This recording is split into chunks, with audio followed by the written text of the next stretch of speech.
এবং গ্লোবাল টেলিভিশনে সরাসরি বিভিন্ন বন্ধুদের সাথে শেয়ার করে দেখার সুযোগ করে দিতে পারেন। এবং এখন পর্যন্ত তথ্য অনুযায়ী ঢাকা বিশ্ববিদ্যালয়ে যে ভোট গণনা সেটা কিন্তু শুরু হয়েছে এবং সেটা কিন্তু শেষ হবে বলে জানানো হয়েছে। কিন্তু এদিকে ছাত্রদল সমর্থিত প্যানেলের নেতাকর্মী যারা রয়েছেন এবং অন্য প্যানেলের নেতাকর্মী যারা রয়েছেন তারা কিন্তু ভয়ে এই নির্বাচন সেটাকে নিয়ে কিন্তু স্বচ্ছতা নিয়ে কিন্তু তারা আশঙ্কা করছেন। নেতাকর্মীদের নিয়ে এগিয়ে যাচ্ছেন সিলেট ভবনের দিকে আমরা দেখতে পাচ্ছি। ভাই আপনি নেন না বিভিন্ন সংগঠন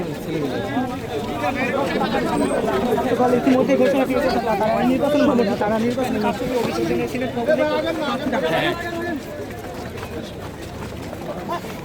ভাই স্পেস ভাই মুখ করতে হবে।